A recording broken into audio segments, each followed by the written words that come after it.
they're very open to being asked questions and giving you more feedback as you need it. Yeah, I haven't witnessed many frustrations other than my frustrations with some of the board's decisions. But I mean, everyone, anybody that gives a report, like Mechanical Services was in, we have contracts through them to fix the boilers and stuff, and they were wonderful about answering questions. So there was a lot of complicated jargon in there that they were happy to answer.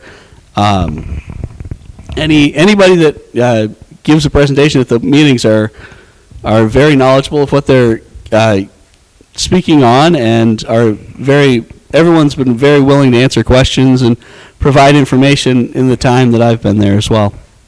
Okay, I don't want to cut it off. If anybody has a question, before we go to that, though, if I might, is simply say that people have got a tough choice on all of these two contests, this one and the previous one. And I really want to commend these folks for stepping forward, because I'm sure there's a lot of more fun things they can do with their evening hours than be on the council or be on the school board. But it's an absolutely vital role. And I want to again thank Dr. York and also the Elm Street Church for letting us use Brown Hall. And I hope you've got your questions answered and got a better feel for each of the 5 people that are before you. Thank you. I have a question for the candidate. Oh, okay. What is your position on STEAM versus STEM?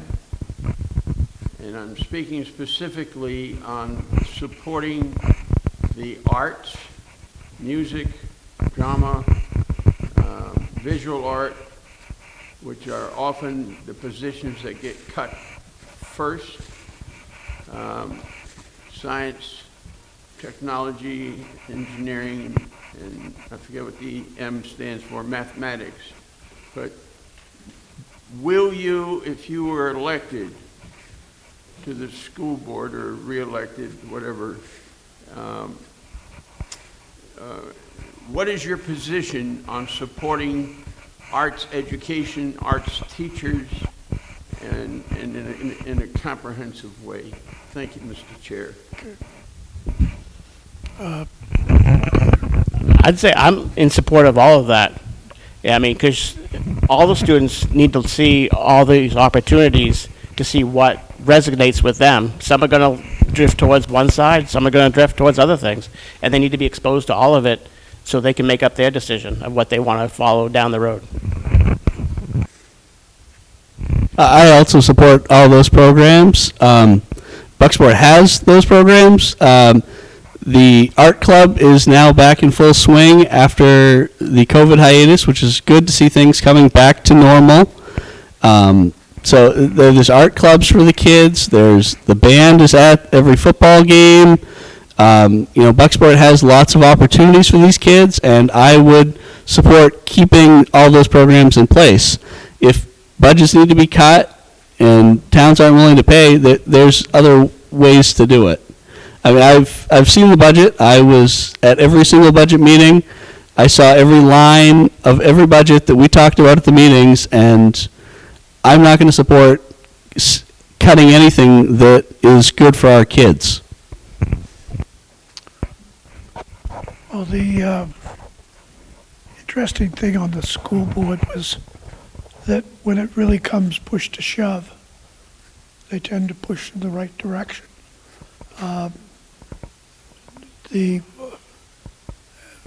built a performance arts center as sort of an afterthought on the Miles Lane School. And somebody came in at the last minute and said, we ought to put an orchestra pit in our new performance arts center. And the then superintendent says, do you know how much that would cost? And we said, no. He said, $10,000.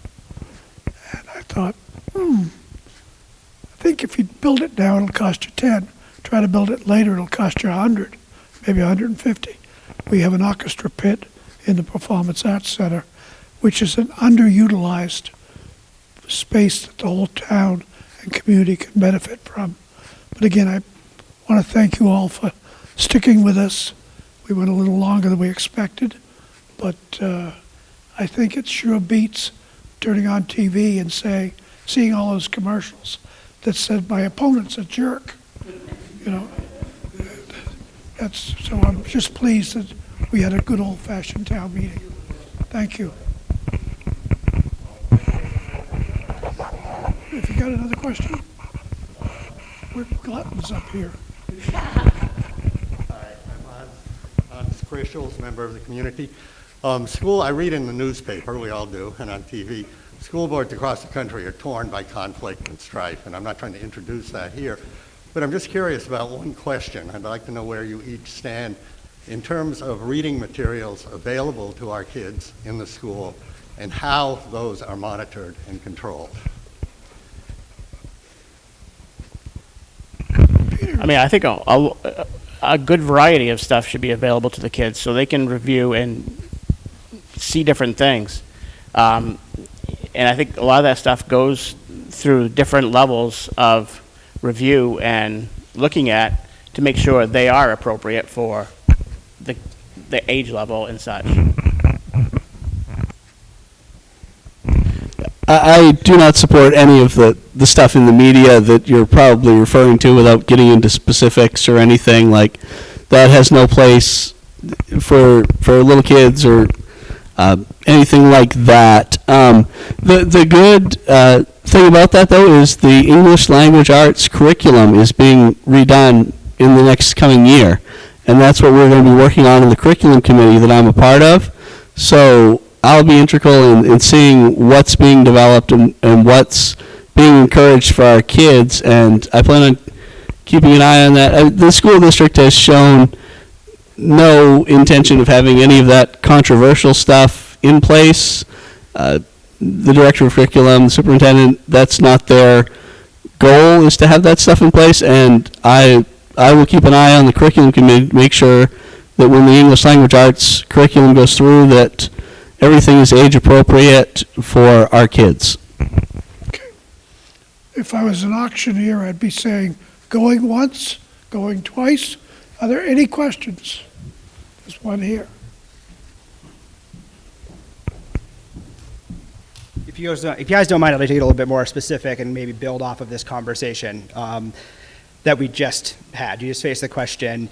I believe maybe what he was referring to were book bans that libraries across the nation are facing. We have a number of politically motivated advocates that are attending school board meetings, and educators are facing accusations that are very terrible. If we could specifically address some of that, though, and talk about that, that would be huge for me as a voter.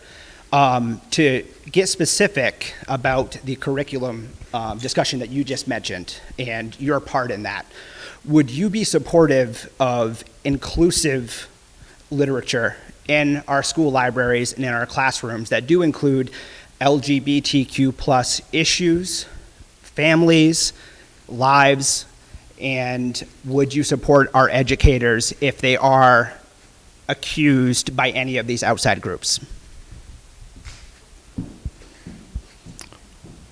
Do you want to take that one? Then we'll go to Peter. Then we'll go to Peter. It was a serious question. Oh, it is. It is. Thank you. I appreciate it. You didn't laugh about it.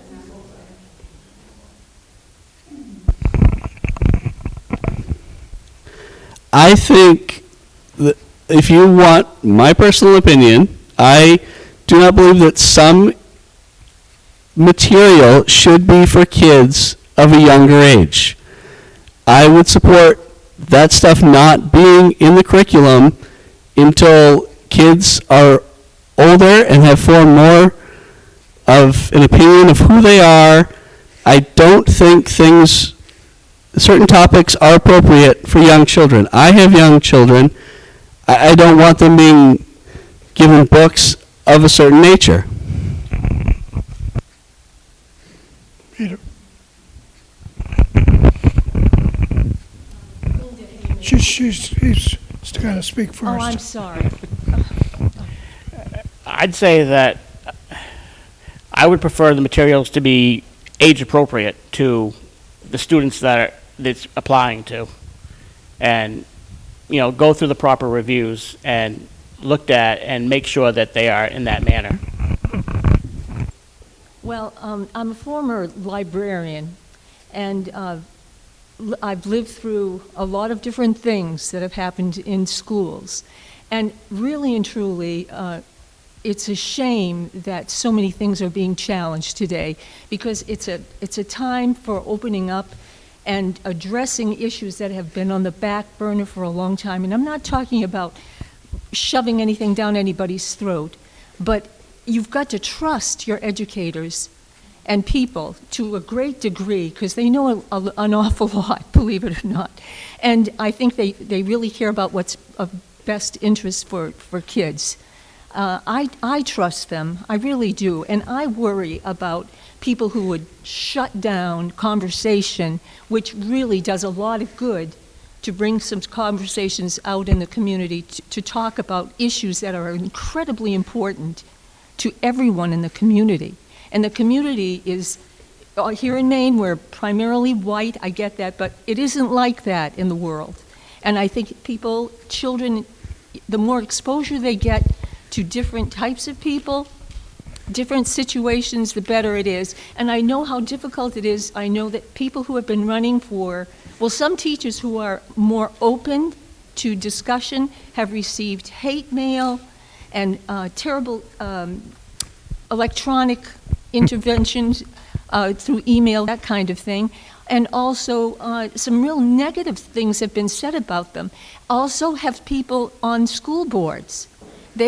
It's a wonder that people even want to try to get on. It's hard to get people to run because of all of the negativity that goes back and forth. But I think you've really got to have more of an open mind about trusting your educators to provide what you need and uphold your values, but be open to a more inclusive curriculum. Thank you for your viewpoint.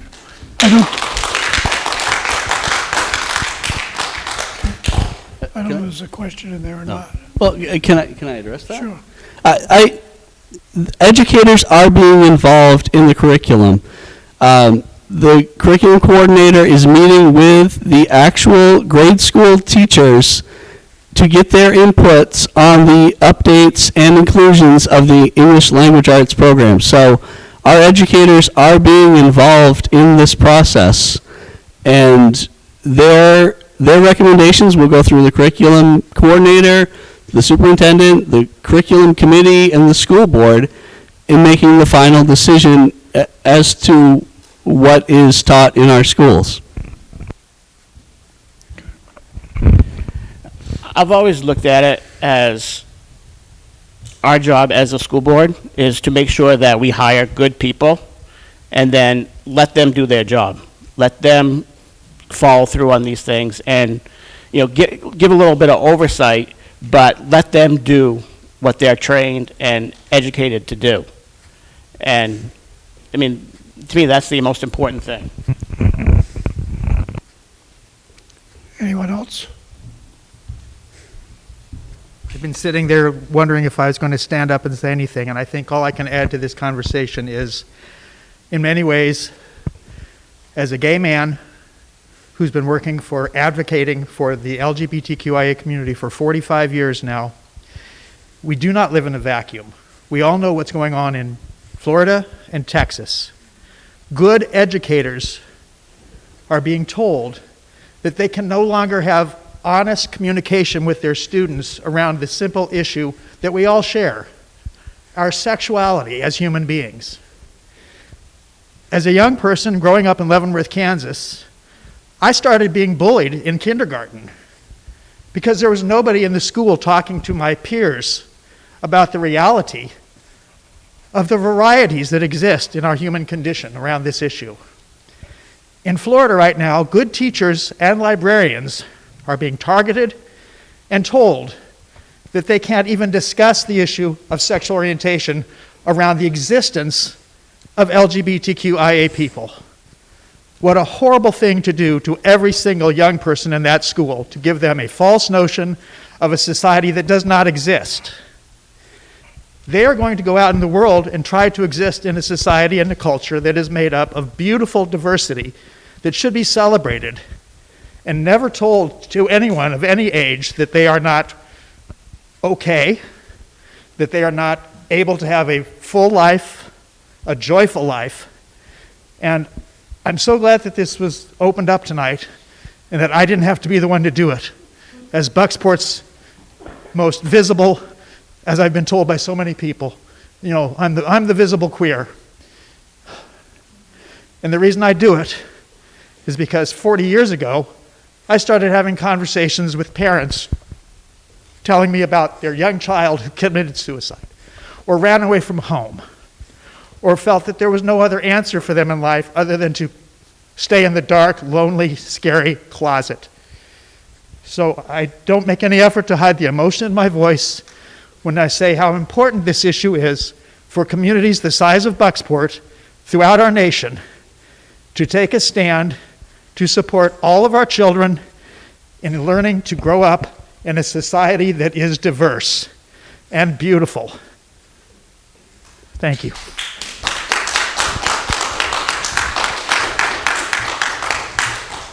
Anyone else? Well, I will say thank you again, and we conclude tonight's forum. Thank you.